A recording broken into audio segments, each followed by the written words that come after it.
നമസ്കാരം, ഞാൻ doctor Arjun Chacko, Rajagiri hospital കൊച്ചിയിലെ ബ്രെയിൻ ആൻഡ് സ്പൈൻ സർജൻ. നമുക്കിന്ന് തലച്ചോറിൻ്റെയും നട്ടലിൻ്റെയും ക്ഷതങ്ങളെക്കുറിച്ച് സംസാരിക്കാം. ലോകത്ത് തന്നെ ഹെഡ് ഇഞ്ചുറി ഏറ്റവും കൂടുതൽ നടക്കുന്ന രാജ്യമാണ് നമ്മളുടെ ഇന്ത്യ. പക്ഷേ അതിലെല്ലാം ദുഃഖിപ്പിക്കുന്ന കണക്ക് എന്തെന്നാൽ USA-യിൽ 100-ൽ ഒരാൾക്ക് മാത്രമേ ഹെഡ് ഇഞ്ചുറി മൂലം മരണം സംഭവിക്കുന്നുള്ളെങ്കിൽ ഇന്ത്യയിൽ 6-ൽ ഒരാളെ നമ്മൾക്ക് ഹെഡ് ഇഞ്ചുറിക്ക് നഷ്ടമാവുകയാണ്. അതുപോലെ തന്നെ ഹെഡ് ഇഞ്ചുറി ഉള്ള മിക്ക രോഗികൾക്കും തന്നെ 40% രോഗികൾക്ക് തന്നെ സ്പൈനൽ കോഡ് ഇഞ്ചുറി കൂടി ഉണ്ടാകും എന്നുള്ളതാണ് കണക്കുകൾ സൂചിപ്പിക്കുന്നത്. ഏതൊരു ക്ഷതവും ട്രോമയും നടന്നു കഴിഞ്ഞാൽ അത് കഴിഞ്ഞിട്ടുള്ള ആദ്യത്തെ 1 മണിക്കൂർ അല്ലെങ്കിൽ ഗോൾഡൻ അവർ ആഫ്റ്റർ ട്രോമ എന്ന് പറയുന്നത് വളരെ അത്യാവശ്യമായ ചികിത്സകൾ നൽകേണ്ട ഒരു ഘട്ടമാണ്. ഡെഫിനിറ്റീവായ ട്രീറ്റ്മെൻറ്റ് ഈ ഒരു 1 മണിക്കൂറിനുള്ളിൽ നൽകാൻ കഴിഞ്ഞാൽ തന്നെ ഒരു ട്രോമയുടെ ഔട്ട്കം സാരമായി മാറ്റം വരുത്താൻ സാധിക്കും എന്നുള്ളതാണ് പഠനങ്ങൾ തെളിയിക്കുന്നത്. ഫസ്റ്റ് എയ്ഡിനെ കുറിച്ചല്ല നമ്മൾ സംസാരിക്കുന്നത്. ഓരോ അവയവങ്ങൾക്കുള്ള ക്ഷതം മനസ്സിലാക്കി കണ്ടുപിടിച്ച് അതിനുള്ള ഡെഫിനിറ്റീവായ ചികിത്സ സ്റ്റാർട്ട് ചെയ്യുക എന്നുള്ളതാണ് ഗോൾഡൻ അവർ ഓഫ് ട്രോമയിൽ ചെയ്യാനുള്ള ഏറ്റവും അടിയന്തരമായ ഘടകം. തലച്ചോറിൻ്റെയും നട്ടലിൻ്റെയും പരിക്കുകൾ എങ്ങനെ പ്രിവെൻറ്റ് ചെയ്യാം അല്ലെങ്കിൽ എങ്ങനെ വരാതിരിക്കാം എന്നുള്ളതിനെക്കുറിച്ച് ഒരുപാട് സോഷ്യൽ മീഡിയയിലും മറ്റും വീഡിയോസും എല്ലാം നമ്മൾ കാണുന്നതാണ്.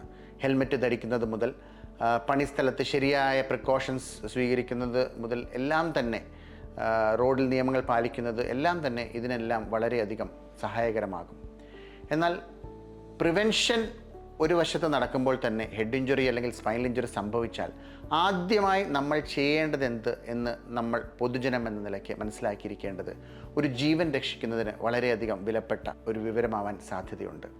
ഹെഡ് ഇഞ്ചുറി സംഭവിച്ച ഒരു രോഗിക്ക് സാധാരണഗതിയിൽ മുഖത്തിൻ്റെ ഫ്രാക്ചറോ മൂക്കിൻ്റെ ഫ്രാക്ചറോ അല്ലെങ്കിൽ വായിലോ മൂക്കിലോ ശ്വാസനാളത്തിലോ രക്തം പോകുന്നത് മൂലം ശ്വാസം എടുക്കാൻ പറ്റാതെ വരികയോ ചെയ്യുന്നതാണ് ഏറ്റവും വലിയ ഒരു റിസ്ക് അല്ലെങ്കിൽ ഡേഞ്ചർ.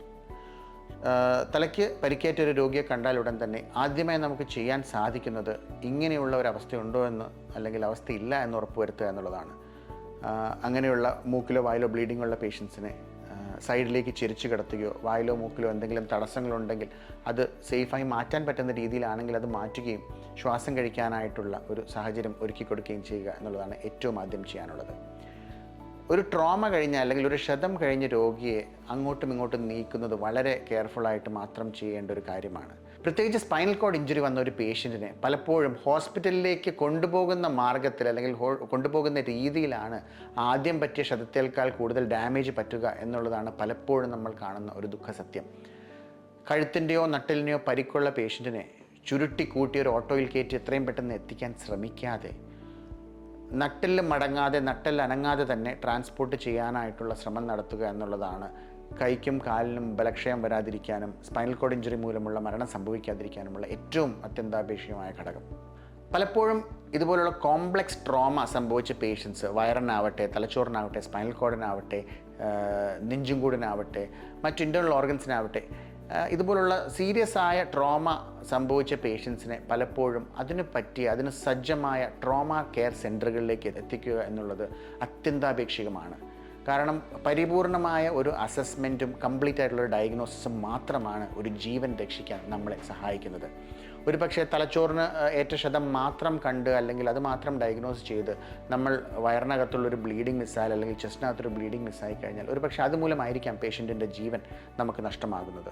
അതുകൊണ്ട് സമഗ്രമായ ഒരു പരിചരണം സാധ്യമാകുന്ന ഒരു ട്രോമ കെയർ സെൻറ്ററിൽ മാത്രമാണ് ഇന്ന് ഒരു കോംപ്ലക്സ് ട്രോമ ചികിത്സിക്കാൻ സജ്ജമായിട്ടുള്ള സ്ഥലമെന്ന് ഞാൻ കരുതുന്നത്. പലപ്പോഴും ആദ്യം ചെയ്യുന്ന നമ്മളുടെ first aid and first line treatment കൂടാതെ തന്നെ സ്റ്റെബിലൈസേഷൻ ട്രീറ്റ്മെൻറ്റ് കഴിഞ്ഞ ശേഷം പല ഘട്ടങ്ങളായി പല ഡിപ്പാർട്ട്മെൻറ്റ്സ് ഒരുമിച്ച് സർജറികൾ ചെയ്യേണ്ട അവസ്ഥ സർവ്വസാധാരണമായി ട്രോമാസിൽ നമ്മൾ കാണാറുണ്ട്. അതിന് സജ്ജമായൊരു ട്രോമ ടീം അത്യന്താപേക്ഷിതമാണ്. Orthopaedics, facio maxillary surgeon, neuro surgeon, plastic surgeon, cardiothoracic surgeon, general surgeon മുതലായവ അടങ്ങുന്നതാണ് ഒരു കോംപ്രിഹെൻസീവ് ട്രോമ ടീം. അതുപോലെ തന്നെ ഇൻറ്റൻസിവിസ്റ്റ്, അനസ്തെറ്റിസ്റ്റ് മുതലായവരുടെ പങ്ക് ഇതിനകത്ത് സുപ്രധാനമാണ്. തലച്ചോറിൻ്റെയും നട്ടലിൻ്റെയും ക്ഷതങ്ങളെക്കുറിച്ച് നമ്മൾ ജാഗരൂകരായിരിക്കുകയും അത് തടയാനുള്ള മാർഗങ്ങൾ നമ്മൾ നിയമങ്ങളും പാലിക്കുകയും ചെയ്യുകയും അതുപോലെ തന്നെ ക്ഷതം വന്നവരെ വളരെ പെട്ടെന്ന് തന്നെ അതിനേറ്റവും പര്യാപ്തമായ സെൻറ്ററുകളിൽ എത്തിക്കുകയും ചെയ്താൽ മാത്രമാണ് ഒരു പക്ഷേ ഈ മഹാവിപത്തിൽ നിന്ന് നമ്മുടെ രാജ്യത്തെ കരകയറ്റാൻ നമ്മൾക്ക് സാധിക്കും.